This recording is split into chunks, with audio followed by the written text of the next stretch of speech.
এটা হচ্ছে একটা জেনারেটরের কন্ট্রোলার। এটা দিয়ে যে কোনো পেট্রোল জেনারেটর বলেন বা ডিজেল জেনারেটর বলেন, এটা দিয়ে কন্ট্রোল করা যাবে।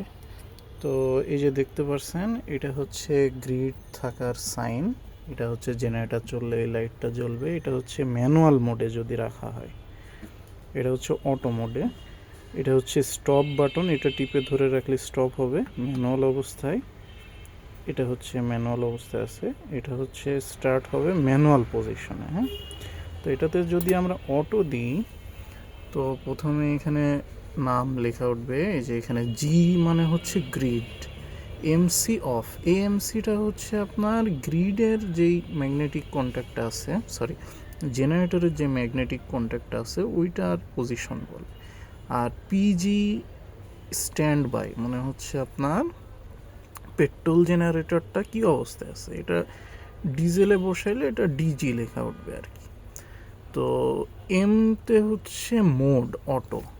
তো অটো মোড অবস্থায় এটা অনেক ফল্ট প্রোটেকশনও আছে, যেমন যদি আপনার জেনারেটর চলতে চলতে ইঞ্জিনে কোনো সমস্যা হয়ে জেনারেটর বন্ধ হয়, সেটাও লেখা উঠবে। এটার ফিডব্যাক নেওয়া হয়েছে এই যে জেনারেটর আউটপুট ভোল্টেজ থেকে, আর এই যে এখানে গ্রিড থেকে একটা ভোল্টেজ গেছে। এই যে এখানে ওয়ারিংটা এখনও ঠিক করা হয়নি, তো এটার ইনপুট এখানে আছে যে grid, generator, output, start, stop. আর এই যে এখানে ব্যাটারি জাস্ট এই কন্ট্রোলারের ভিতরে বিল্ট ইন চার্জিং আছে। এটা দিয়ে আপনি 100 অ্যাম্পিয়ার পর্যন্ত যে কোনো ব্যাটারি চার্জ করতে পারবেন। যে কোনো ব্যাটারি এটা দিয়ে স্টার্ট হবে আর কি। তো এখানে ইন্টারনাল কিছু কানেকশন আছে, যেটা হচ্ছে আপনার সেলফ স্টার্টার মোটর প্লাস হচ্ছে আপনার অয়েল স্টপের মানে হচ্ছে ফুয়েল স্টপের যে সলিনয়েড ভ্যালভ, ওইটার কানেকশন আছে, ওইটা এখানে দেওয়া আছে।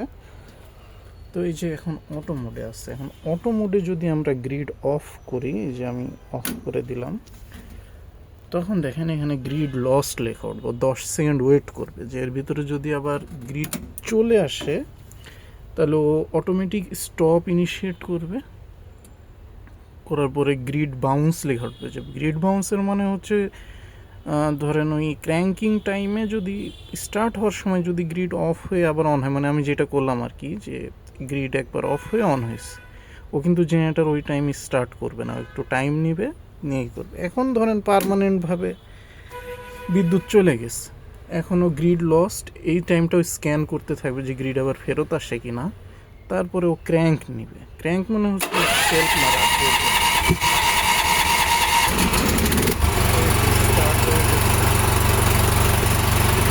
স্টার্টেড মোড অফ, এখানে ভোল্টেজ দেখাবে, ফ্রিকোয়েন্সি দেখাবে। এখন কিন্তু আপনি চাইলেও বন্ধ করতে পারবেন না, কারণ এটা অটো মোডে। এখন যদি আবার গ্রিড ফেরত আসে, তাহলে এই যে স্টপিং লেখা উঠবে।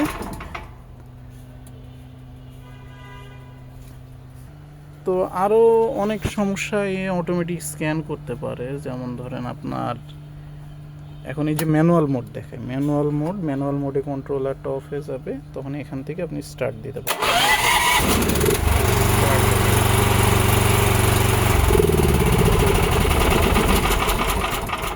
এই যে স্টপ হয়ে গেল।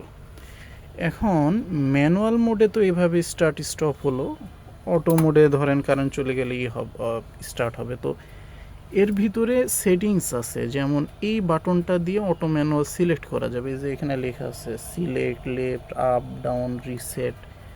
তো এই রিসেট বাটনটা টিপলে আপনার কন্ট্রোলার যদি হ্যাং করে, কখনোই কন্ট্রোলার হ্যাং করে নাই, তো যদি হ্যাং করে তাহলে এটা দিয়ে রিসেট দিতে পারবেন। এইটা দিয়ে আপনি ম্যানুয়াল মোড সিলেক্ট করতে পারবেন। এই যে এখন ম্যানুয়াল মোডে আছে, তো ম্যানুয়াল মোডে কিন্তু এখান থেকে স্টার্ট দেওয়া যায়। এইটা দিয়ে এখান থেকে স্টপও করা যায়, মানে ম্যানুয়াল মোডে এখান থেকে আপনারা স্টার্টও দিতে পারবেন, স্টপও দিতে পারবেন। তো আমি এটা অটো করে দিলাম। এখানে আর একটা সেটিংস আছে, যে হচ্ছে এটা টিপে ধরে রাখলে সেই সেটিংস মোডে যাবে, ডাউন বাটন। এই যে এটা হচ্ছে জেনারেটর স্টার্ট ডিলে, মানে কারেন্ট চলে গেলে কতক্ষণ পর আপনার জেনারেটরটা স্টার্ট হবে। তো 10 সেকেন্ড দিলাম। এরপর হচ্ছে ক্র্যাঙ্ক অ্যাটেম্পটস, মানে হচ্ছে জন্য একটা সেকেন্ড, তো এটা হচ্ছে আপনার ক্র্যাঙ্ক অ্যাটেম্পটস, মানে হচ্ছে আপনার কতবার স্টার্ট দেওয়ার চেষ্টা করবে। ও যদি প্রথমবার স্টার্ট দেওয়ার মানে সেলফ দেয়, স্টার্ট না হয়, ও কিছুক্ষণ সময় নেবে, নেওয়ার পরে ব্যাটারি যখন স্টেবল হবে ও আরেকবার স্টার্ট দেওয়ার চেষ্টা করবে। এভাবে ও 3বার স্টার্ট দেওয়ার চেষ্টা করবে জেনারেটর। যদি স্টার্ট না হয় তাহলে সে স্টপ মোড, এটা সিলেক্ট করতে পারবেন। 3বারের বেশি করা যায় না, তো এটা 3-এ থাক। ডিলে বিটুইন ক্র্যাঙ্ক, মানে একবার সেলফ দেওয়ার পরে ও কত সেকেন্ড ওয়েট করবে, কারণ একবার সেলফ দিছে স্টার্ট হয় না, সাথে সাথে যদি আবার দেয় ব্যাটারিতে সমস্যা হবে। সেই কারণে একবার স্টার্ট দেওয়ার 10 সেকেন্ড পরে ও আবার স্টার্ট দিবে, যদি স্টার্ট না হয় আর কি। তারপর হচ্ছে ক্র্যাঙ্ক টাইম, এটা হচ্ছে খুবই ইম্পর্ট্যান্ট। এটা হচ্ছে 400 মিলি সেকেন্ড, মানে হচ্ছে আপনার 4000 মিলি সেকেন্ড, তার মানে হচ্ছে আপনার 4000 সেকেন্ডে, কি বলতেছি আরে 4000 ms, মানে 4 সেকেন্ড ও সেলফ ধরে রাখবে। মানে হচ্ছে আপনার একটা ইঞ্জিন 1 সেকেন্ড সেলফ দিলেও স্টার্ট হয়ে যেতে পারে, 2 সেকেন্ডের সেলফ দিলেও স্টার্ট হয়ে যেতে পারে, আবার কিছু কিছু ইঞ্জিনে 4 সেকেন্ড লাগে। যেমন আপনার এই পেট্রোল জেনারেটর সিঙ্গেল সিলিন্ডার, এটা হচ্ছে আপনার 4 সেকেন্ড যাবত স্টার্ট দিতে হবে। হ্যাঁ, তো শীতকালে এটা বাড়ানো লাগতে পারে, সেজন্য এই ক্র্যাঙ্ক টাইমটা এখানে রাখা হয়েছে। এটা আবার খুব প্রিসাইজভাবে আপনি কন্ট্রোল করতে পারবেন, যেমন 10 মিলি সেকেন্ড রেঞ্জে আপনি এটা কমাইতে বাড়াইতে পারবেন। তো দেখা গেল শীতকালে জেনারেটরটা স্টার্ট নিতে একটু সময় লাগে, সেক্ষেত্রে আপনি এটা 6 সেকেন্ড 10 সেকেন্ড যেরকম আপনার সুবিধা মতো এই মিলি সেকেন্ড আকারে বাড়ায় কমায় নিতে পারেন। গরমকালে এত লাগে না, গরমে সামারে আপনার 3 সেকেন্ড এনাফ স্টার্ট দেওয়ার জন্য। তো এটা করার পরে স্ক্যান ওয়েটটা কি, ধরেন আপনার গ্রিডে একটা বাড়ি দিল, বা জেনারেটর গ্রিডে বাড়ি দেওয়া বলতে কি, গ্রিড বাউন্স করলো, বা আপনার জেনারেটরে হঠাৎ করে কোনো লোড পড়লে, সিঙ্গেল সিলিন্ডার তো এটা ভোল্টেজ কমে আবার বাড়তে পারে, মানে ধরেন ফ্রিকোয়েন্সি চেঞ্জ হইতে পারে। তো ও এই ডিলেটা কতক্ষণ লাগবে, 5 সেকেন্ড ও এটা টলারেট করতে পারে। 5 সেকেন্ডের বেশি যদি কোনো সমস্যা হয় ইঞ্জিনে, ওর সাথে সাথে এটা আপনার স্টপ করে দেবে। যেমন আপনাকে দেখায়, আচ্ছা এটা গেল, এরপরে হচ্ছে এই যে এই বাটনটা টিপে ধরলে ও সেভ করে বেরোয় আসবে। এই যে এটা হলো, এটা টিপে ধরলে,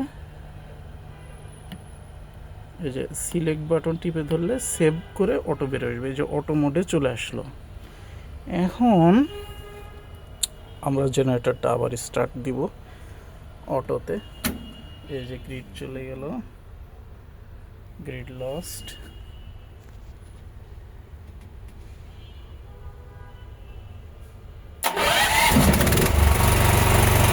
প্রথম ক্র্যাঙ্কে স্টার্ট হয়ে গেছে।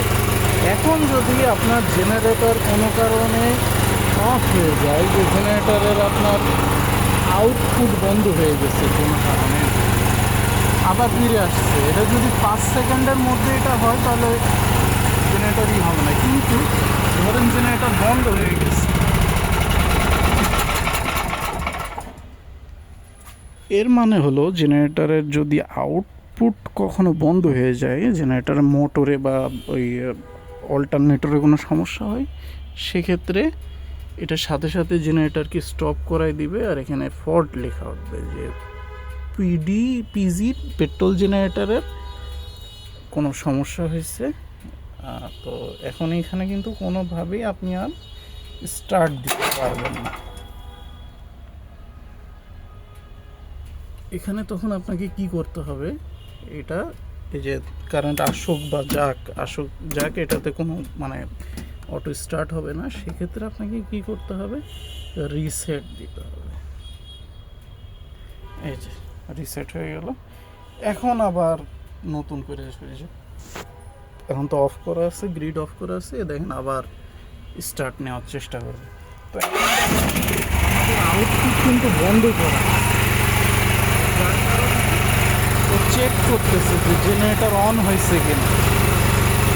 এই যে নো স্টার্ট, মানে স্টার্ট হয় নাই, কারণ ও তো বুঝতেছে না যে স্টার্ট হয়েছে কিনা, কারণ আমি এখানে জেনারেটরের আউটপুট ভোল্টেজ বন্ধ করে রাখছি।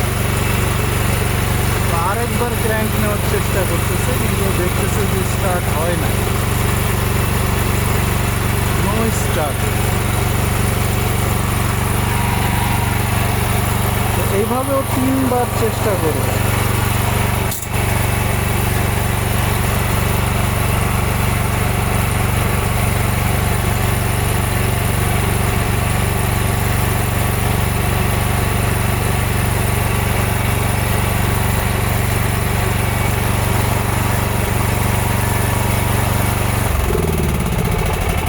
অটোমেটিক বন্ধ করে দিল।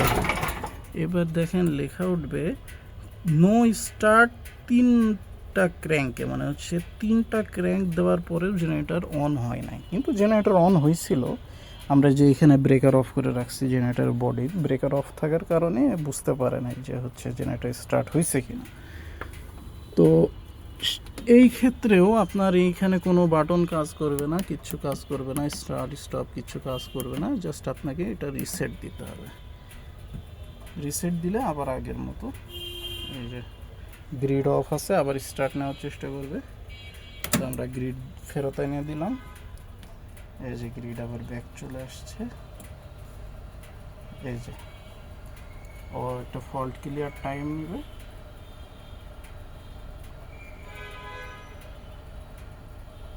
না পরে এই যে এখন আবার অটো মোডে চলে গেছে, সব স্ট্যান্ড বাই পজিশনে আছে। এই যে ব্যাটারিও চার্জিং শুরু করে দিচ্ছে, ব্যাটারি চার্জ হইতেছে।